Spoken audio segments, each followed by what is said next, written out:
The war between Hamas and Israel has developed over the last year in something much bigger. Israel is in conflict or war with Hezbollah in Lebanon, but also in some sort of conflict with Iran. A year after October 7th, we are speaking with Dr. Yossi Beilin, former Justice Minister of Israel, but also former negotiator of Israel. Dr. Beilin, welcome back to Program N1.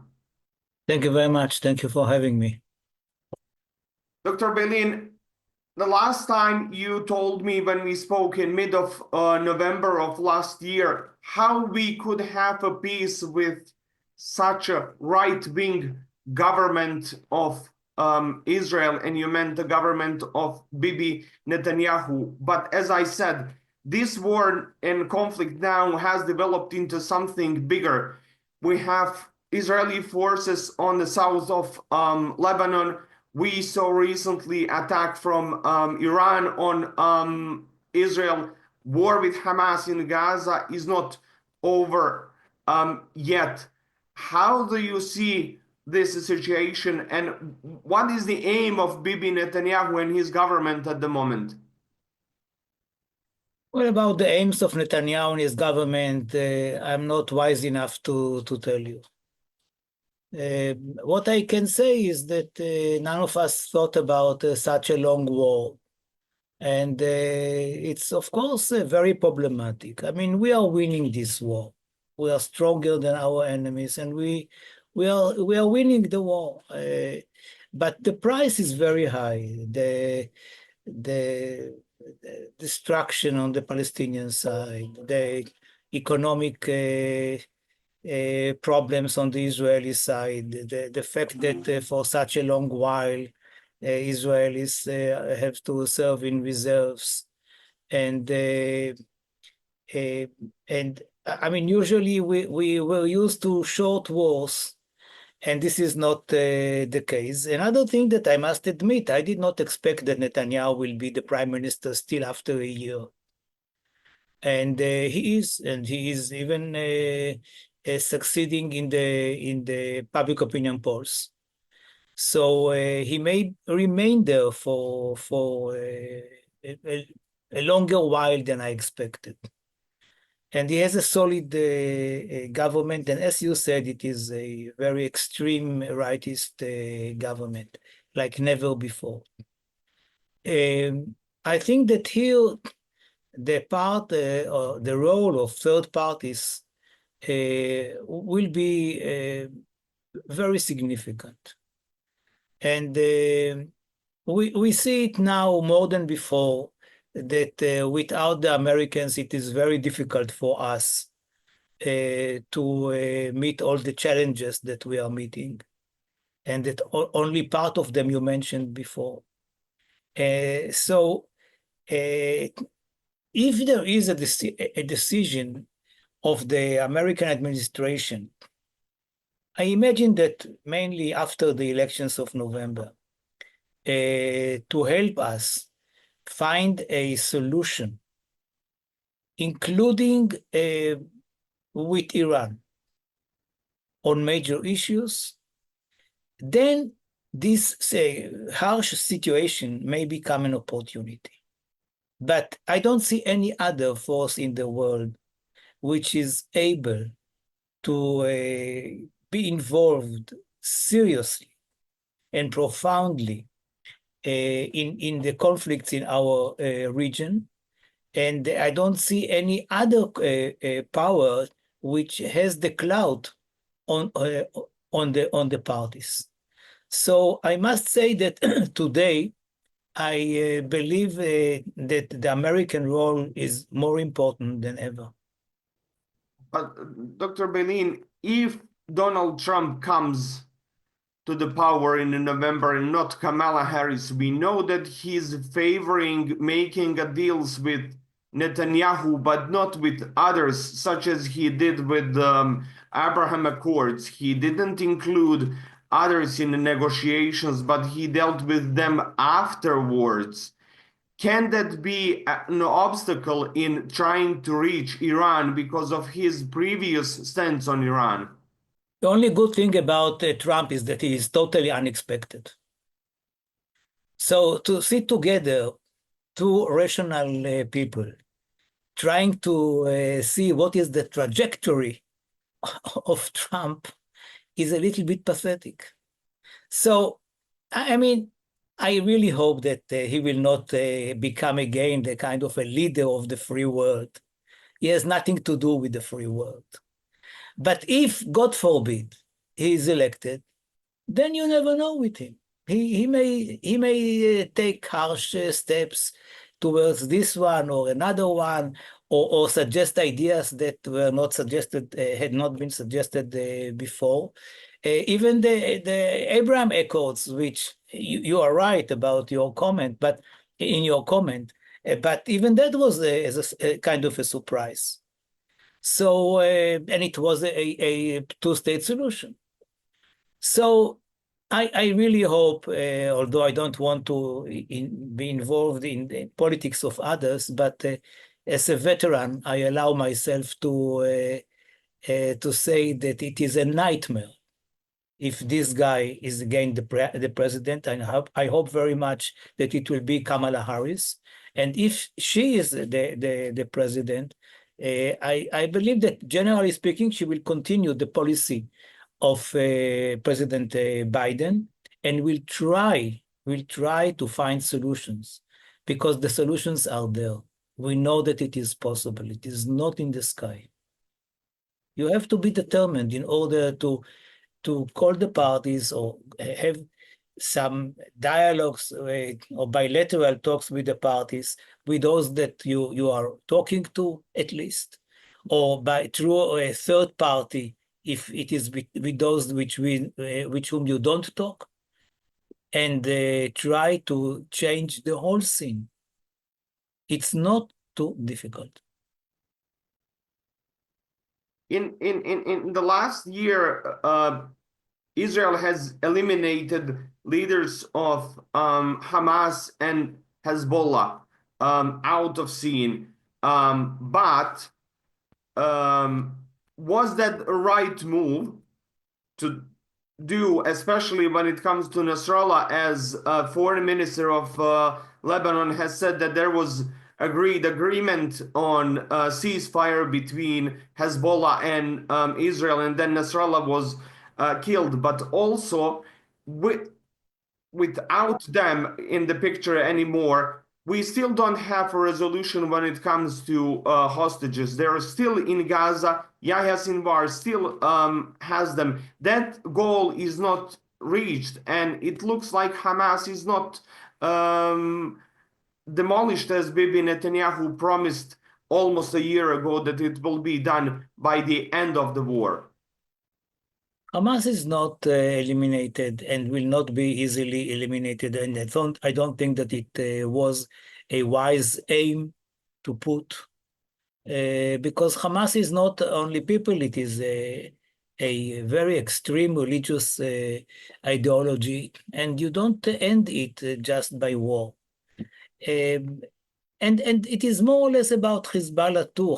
Hezbollah is both a party and a terrorist organization. So you can hit the leaders of this organization, but you cannot put an end to the party, which has, I mean, it is not a dominant party in Lebanon. It is not a very strong one, but it is calling the shots because since it has also a militia. If the militia will be much weaker, and Hamas and Hezbollah will just be a political party, then we are speaking about a very different thing, which is, I think, tolerable. And that is not impossible. Whether the issue of targeted killings is the right policy, I'm not in the business of killing, and I cannot say to you that I like this kind of killing and I hate this kind of killing. If you don't target, then you have collateral damage in huge numbers.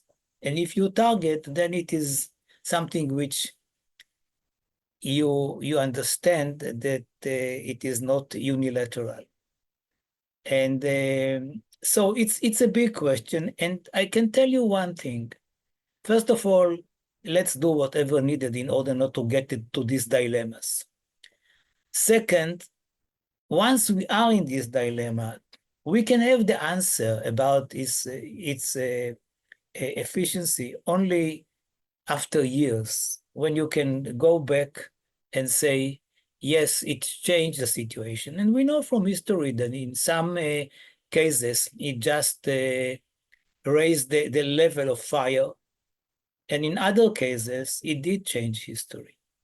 And I'm sorry to say that the example in Israel of killing Rabin proved quite a success to the murderer. We have to admit it. So sometimes it depends, even in democracies, or on some very specific personalities. And sometimes you just create more anger and the need to take revenge and add to the vicious circle of violence. When we spoke last time, we spoke about different initiatives to try to reach a peace. Recently, former Prime Minister Olmert presented another initiative with Nasser al-Kidwa, former Foreign Minister of Palestine, and it's based on something which Mr. Olmert proposed to Abu Mazen. You had your own initiatives, but there is no move on a Palestinian side to start getting ready for that so-called day after. Do we need to expand that pool of interlocutors to increase more of Arab presence in the negotiations to try to reach that settlement, or it will take something new to push all sides towards something like Oslo or Madrid or some other sort of negotiating process to reach a deal? Well, it is impossible to say, it is wrong to say that the Palestinians are not involved in peace initiatives. I can tell you that I'm involved very much, very intensively with my Palestinian colleagues, different Palestinian colleagues on some ideas. The main one is the Holy Land Confederation of Israel and Palestine, which we are working on it very, very intensively, adding chapters, rewriting chapters. And I hope that when time comes, it may be the right thing to do, because it deals with the biggest problem of the peace process and today, which is the settlements, the Israeli settlements in the West Bank, which are right now the biggest impediment on the way to peace. So it is not that the field of peacemaking is totally empty. It is not. And I hope, I mean, such initiative of Olmert and his Palestinian colleague is very positive, and why not? I mean, the more the merrier in my view.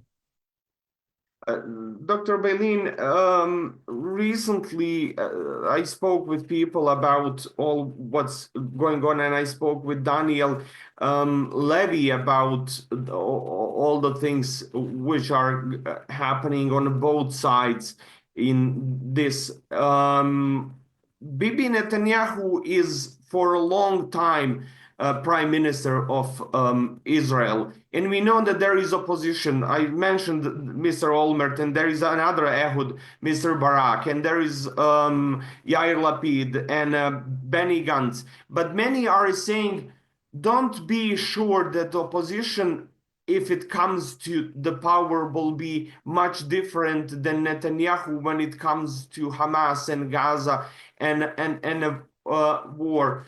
Do you think that if there is a change of government in Israel, that the situation might be different in the future, or that it will at least calm down and then lead to the end of war in Gaza? I would say to you the following thing. I don't see in the opposition today somebody who is going to be the next Rabin, to initiate, to fight for, and to expose himself personally to the consequences. But there will be a very different attitude to third parties' initiatives between the current rightist government and any future opposition government. Government which is now in opposition. I'm not sure whether the people whom you mentioned and others are going to initiate peace plans. But I do believe that they will not find whatever they can in order to bypass it, to ignore it, and to reject it, as Netanyahu has done all these years, since he was first elected in 96. And one more question to you is about him and his style. He recently held two press conferences, one for Israeli media and one for the foreign media. And the key question in that press conference for him was that map on which he basically didn't show anything except Gaza and Israel. And many have asked why. And he says, oh, that's for reasons of clarity of what we want to do. And he put a pinpoint on that Philadelphia corridor as a key element of reaching the deal. Is that the Philadelphia corridor such an important strip of land at the south of Gaza, or that is just his excuse to say, oh, we have something about which we need to fight till the bitter end to deal with Hamas and then pull out of Gaza. And now it's look like he's doing the same thing with the south of Lebanon, where he's saying, oh, we need to clear this so we can have security no matter what. I would subscribe to the latter. Interesting. Dr. Yossi Beilin, thank you so very much for your time and for this interview. Thank you very much.